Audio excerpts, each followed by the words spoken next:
श्री स्वामी समर्थ, जय जय स्वामी समर्थ, श्री स्वामी समर्थ, जय जय स्वामी समर्थ।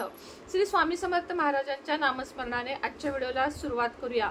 शुभ दुपार तुम्हा सगळ्यांना। कसे आहात तुम्ही सगळे? आशा व्यक्त करते स्वस्त असाल, मस्त असाल, स्वामींच्या सेवेमध्ये रममाण असाल। 15 नोव्हेंबर रोजी त्रिपुरारी पौर्णिमा आलेली आहे।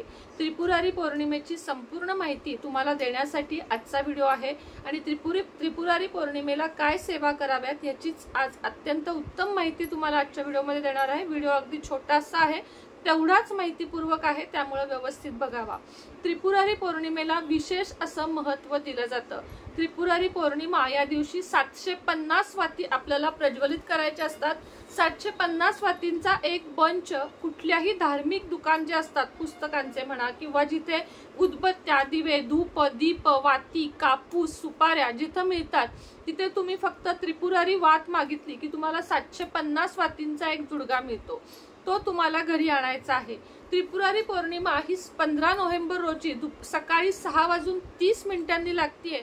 ती जवळजवळ 16 तारखेला मध्यरात्री 2:36 पर्यंत ही चालू आहे। त्यामुळे आता त्रिपुरारी पौर्णिमेचे सत्यनारायण केव्हा करावे तर 15 नोव्हेंबरला संध्याकाळी आपल्याला सत्यनारायणाची पूजा करायची आहे। उद्यापासून संकल्प धरून तुम्ही 21 सत्यनारायण पूजा करू शकता।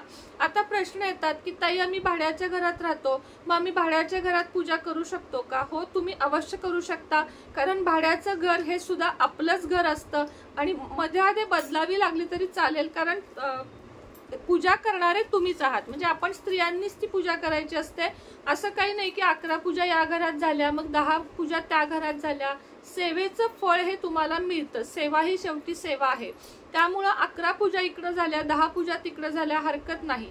त्रिपुरारी पौर्णिमे दिवशी 5 वाजता संध्याकाळी देवासमोर बसावे आणि संकल्प धरावा। संकल्प काय करायचा की मी 21 पौर्णिमा सत्यनारायणाची पूजा घरच्या घरी करणार आहे। आता ही घरच्या घरी पूजा कशी करायची त्याचीही माहिती थोडक्यात देते।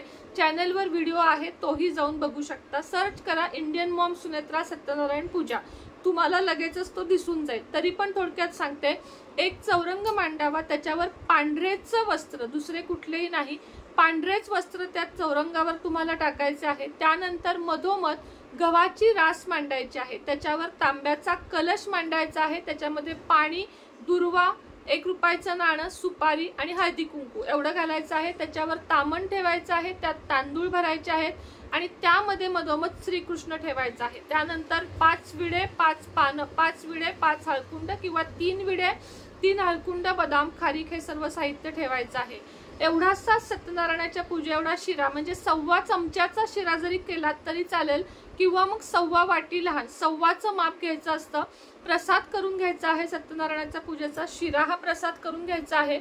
आणि तुम्हाला पूजेच्या वेळेस पूजा करून झाली, पूजा करायची म्हणजे काय तर बाळकृष्णांना अभिषेक घालायचा, पाणी, पंचामृत, पुन्हा पाणी असा अभिषेक घालून घ्यायचा आणि त्यानंतर तुम्हाला कृष्ण त्या तांदळामध्ये बसवायचे आहेत। त्यानंतर तुम्हाला हळदी कुंकू व्हायचे आहे। सगळ्यात आधी दीप प्रज्वलित करून घ्यायचा, त्यानंतर गणपती पूजन करून घ्यायचे, सुपाऱ्यांचे तिन्ही जे 5 सुपारी ठेवलेले आहेत त्यांची पूजा करून घ्यायची।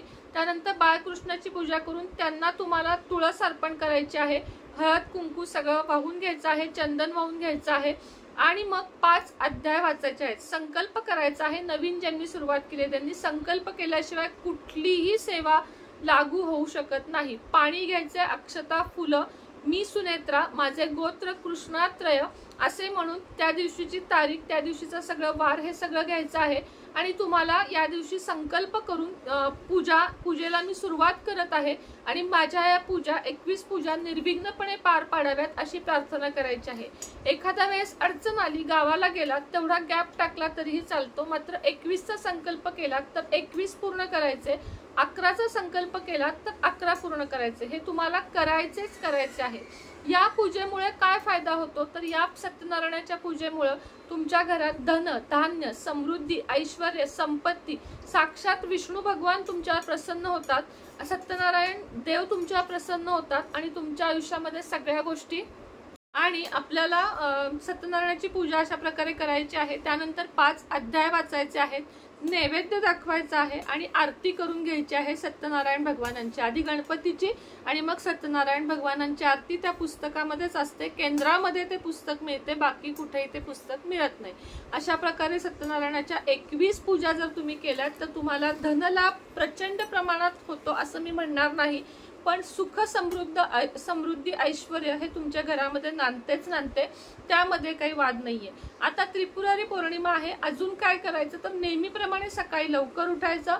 त्याचप्रमाणे उद्या गुरुवार आहे, डोक्यावरून स्नान करायचं नाही गुरुवारी, कारण आपण कधीही उद्या नाही 15 तारखेला डोक्यावरून स्नान करायचं। शुक्रवार येत असेल, मला वाटते शुक्रवार येत असेल तर करू शकता। आणि त्यानंतर हळद लेपन करायचं, दरवाजा स्वच्छ पुसायचा, त्याच्यावर स्वस्तिक काढायचं, तुळशीला पाणी घालायचं। त्याचप्रमाणे तुळशीला सकाळी सुद्धा दिवा लावायचा, देवघरासमोर बसायचं, देवघरासमोर सगळ्या देवांची व्यवस्थित पूजा करायची। आणि संध्याकाळच्या वेळेत जेव्हा सत्यनारायणाची पूजा करतो किंवा करत नसाल, देवासमोर बसून एका मोठ्या पणतीमध्ये तुम्हाला त्या 750 वाती ठेवायच्या आहेत, गाईचे तूप त्यामध्ये घालायचे आहे आणि त्या प्रज्वलित करायच्या आहेत। थोड्या शेवटच्या पेट घेतात, घाबरून जायचं कारण नाही। देवघराच्या समोर लावा, देवघराच्या आत लावू नका, नाही तर देवघर वरून काळं होऊ शकतं। अशा पद्धतीने त्रिपुरारी पौर्णिमा तुम्हाला वाती लावायच्या आहेत। त्रिपुरारी पौर्णिमेला नदीकाठी सुद्धा, समुद्रात नदीकाठी सुद्धा अनेक दिवे लावण्याचा एक सुंदर असा दिवस असतो। तर तुम्ही जितके दीपदान कराल, एखाद्या नदीकाठी जा 5 दीपदान करा, एखाद्या मंदिरामध्ये जा तिथे 5 दीपदान करा, कुठेही एखाद्या पिंपळाखाली जा तिथे 5 दीपदान करा, गणपती मंदिरात जा तिथे 5 दीपदान करा, लक्ष्मीनारायणाच्या मंदिरात जा तिथे 5 दीपदान करा। असे दीपदान करण्याला महत्व आहे, पण जास्त करून या दिवशी 750 वाती जाळण्याचं म्हणजे प्रज्वलित करण्याचं अत्यंत जास्त महत्व आहे। आणि त्याच्या वातीतनं जे काही उरेल ते कापराबरोबर दुसऱ्या दिवशी तुम्हाला प्रज्वलित करायचं आहे। त्या वाती निर्माल्यात तुम्हाला टाकायच्या नाहीयेत, कारण त्या खूप ऊर्जावान वाती आहेत, त्या आपल्या घरातच त्याचं संपूर्ण हे करायचं आणि त्याची जी ॲश उरते म्हणजे जी राख उरते ती तुळशीमध्ये घातली तरीही चालेल। अशा प्रकारे त्रिपुरारी पौर्णिमेला तुम्हाला सत्यनारायण केव्हा करायचं हे सुद्धा मी सांगितलं आणि वाती कशा प्रकारे प्रज्वलित करायच्या हे सुद्धा सांगितलं। देवासमोर 750 करू शकता, नदी किनारी सुद्धा 750 करू शकता, मंदिरामध्ये सुद्धा 750 करू शकता। अशा 3 वाती आणा, 3 ठिकाणी केलं तर वर्षभराच्या म्हणजे आपण वर्षभर दीपदान करू शकत नाही, पण हा एक दिवस चुकवायचा नाही। अवश्य आणि अवश्य त्रिपुरा पौर्णिमा आपल्याला साजरी करायची आहे आणि दिवे प्रज्वलित करायचे आहेत। व्हिडिओ आवडला असल्यास व्हिडिओला एक लाईक करा, शेअर करा आणि कमेंट करायला श्री स्वामी समर्थ लिहायला विसरू नका। आजच्या व्हिडिओमध्ये इतकीच माहिती होती, पुन्हा भेटेन नवीन व्हिडिओ सोबत, नवीन विषयासोबत। तोपर्यंत तुम्हा सगळ्यांना श्री स्वामी समर्थ।